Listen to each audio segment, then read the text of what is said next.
Now we will open up for public input, and I have 4 items here, so I will call out for names. Public input is for anything that is not on our agenda. If it is on the agenda, we will have public input on those specific items. You will have 3 minutes to speak, and the first that I will call is James Kellis. And I apologize if I don't say names correctly. Again, just talking, I wanted to address the issue of Bruner Drive's condition. I've been a resident at Konotei for 24 years, and the road's deplorable. It's very dangerous, and it doesn't seem to be being maintained very well by the county.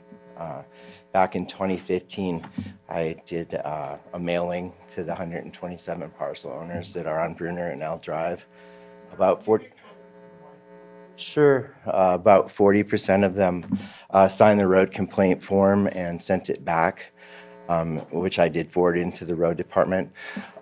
They did come and do some chip techs and made it a little better for a short time, but every winter, every season, the road deteriorates more. So my car navigation actually tells me as I'm going up the hill that I'm approaching a gravel road. Maybe I'm standing a little too close. Yeah. So I'm just hoping that by coming here and maybe bringing it forward, that there will be a little more maintenance addressed to the problem. Thank you very much for your comment. You're welcome. And next is Robert Boylan. And one of the reasons for that feedback, if you could speak directly into the microphone, then I don't think Sam has to increase the volume where we start getting that feedback. I have something very short here about motorcycle safety on Bruner Drive. In my opinion, the county's inadequate maintenance of Bruner Drive has made it unsafe for motorcycles.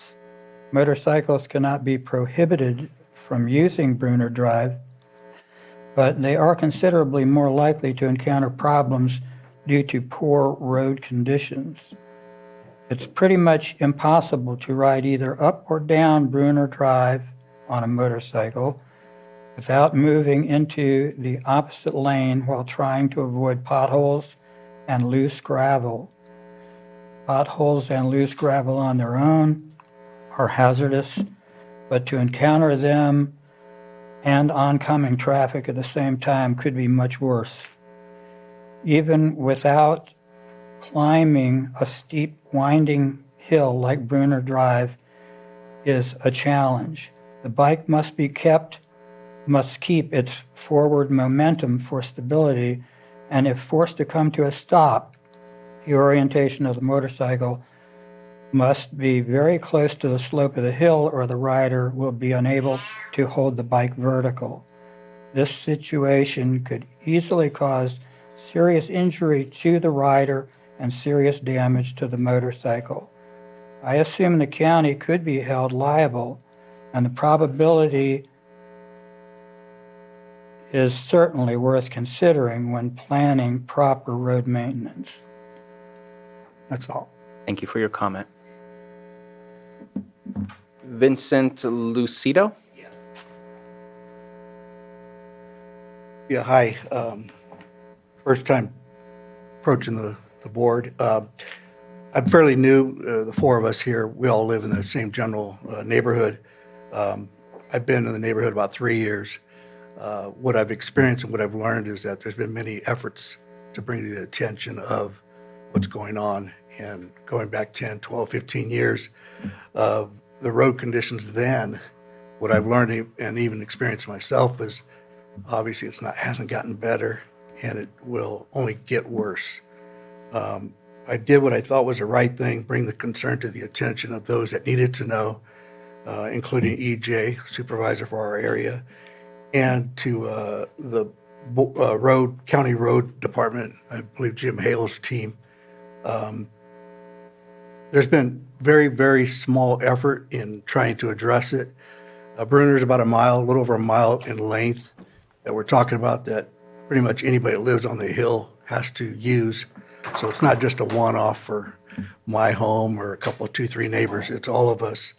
In addition, it's also the same road that the special district has to take to check the water tank that's at the very top of the hill, and that's used for residential as well as for fire safety. And they go up there anywhere from 3 to 5 times a week. So it's an important thing that's needed. They complain whenever I see them, give the wave and how you doing? And they just go, we hate coming up here. We just get beat up. Again, it's only a mile, but it's the safety concern. It's not going to get any better. I've had some conversations with EJ on this. I've had some conversation with Jim Hale's team. And I don't want to be the squeaky wheel. I know we all got 100 things on our plate to do. However, we got to come up with some options. Best option would be to start over, right? There's got to be a second or third option, but there's got to be some options or phases that we could try to look at doing here. Phase 1 would do the lower part of the road. I think I talked to Jim Hale's team about a year ago, and they had some new equipment that they were currently using and trying to get more knowledge on how to use it that was used for a hill of that size. Again, my 2 points I would like to make is I've tried to bring a safety concern to the attention of those that need to know. And then I have a complaint that we're not getting follow-ups that are timely, or we're not getting follow-ups with an action item, or letting us know, hey, this is what we can do. It might be 3 years down the road, just something to communicate back and forth. And it just leaves you hanging. I made a sarcastic remark once to the road maintenance team. I said, you're just probably waiting for me to move, and then maybe the next person that comes in my home will start the complaints over. So I'm the newest guy. As I've learned to talk to the other neighbors, they've all said the same thing. We've done it. We've been there. Go for it, but nothing's going to happen. That's the attitude. So thank you. Thank you very much for your comments. And then the last one I have is Jeff Smith. Can I hand these out to you, some pictures? Please.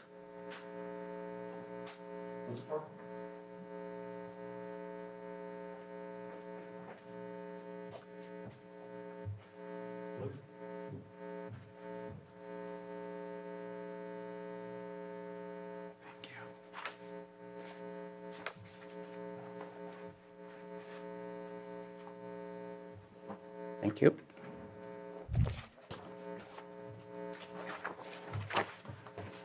I'm familiar with how things work here, a little more than most probably, and have always told people that the best way to get the attention of the whole board, and the only way you can talk to the whole board at one time, is go to citizens input.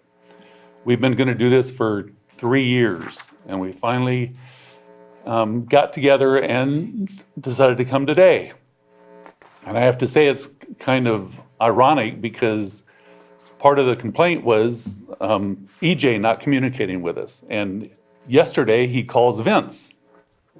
When I bought the property I own up there on the hill, luckily enough I had it when I lost my house in the fire, in the sulfur fire. First thing I did is I went to Scott DeLeon and said, Scott, is this a county maintained road? Everything that I have read so far says it is. Scott wasn't even sure if it was. Once he looked it up, he said, yes, it is a county maintained road. I said, well, good. That kind of helps me make the decision whether I want to buy on the hill up there. I didn't want it to be something that, we were going to be responsible for. Anyway, I'll go through these really quick because I have to. The first page is the winter of this last year and the water running down the hill because the storm drains are plugged. Just to the left of that first picture is where the storm drain is supposed to be. Second picture is the storm drain now covered up. The third picture is the storm drain underneath is totally full of rock and sand and gravel. When this all happened, Caltrans had to somebody put dirt at the bottom to keep it going across Highway 20. He came out and cleaned that up after a time. I stopped at Caltrans about 2 months ago and asked them if they can finish cleaning the bottom of the hill. And they said they had contacted the county and told them they were going to go clean up what they could if the county could go clean up their part. That didn't happen, or it happened as a point you'll see in the next picture. on number 4. That is the approach and our way to get out onto Highway 20. Full of gravel. The shot number 5 shows what you see when you look left. You can only see so far, you only have so much time.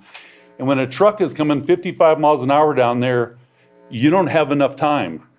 If, like myself, if I'm towing my boat or my trailer out there, I have to actually have my wife get out, cross the road, and go to the other side to wave me on and tell me when it's clear. The biggest point is if that gravel is there, I have spun out a number of times, and actually the closest call I had was with a CAL FIRE truck with a whole battalion going through to go fight a fire. And you look as long as you can, then you got to go once you get going. And I almost got the boat taken out. The lady that lived closest to that intersection was T-boned at that intersection. I understand that EJ is on the deal committee. And Jeff, just to make sure you're aware, the 3 minutes are up if it's possible to wrap this up. Okay. The next couple of pictures are different shots of that same intersection. It's just, it needs attention, it needs it now. It's a safety hazard. The rest of them are pictures of the trees that are going up there. I have to go in the opposite lane to pull my boat or my trailer up the hill because the trees are so low, and I realized that, thank you UPS, because they're the ones that have been trimming the trees as they go up the hill and hitting all those trees. And I'm going to interrupt you. I appreciate the package. We all have the information. We've heard from the group of you since you're all kind of in the same area. I know we have our roads crew and you provided some information there. I don't know the specifics of the road and where it fits in the 10-year plan, but I do know that we have a 10-year plan that has been passed. So I would say look into that to see what the timeline might be if that road is on there. And please keep reaching out to the roads crew and your district supervisor for continuing to focus on this. And I would hope that we could maybe get this agendized to where we can talk about it in the full. Thank you very much. And just to add, I gave the information to Vince, who Jeff told me to be in contact with.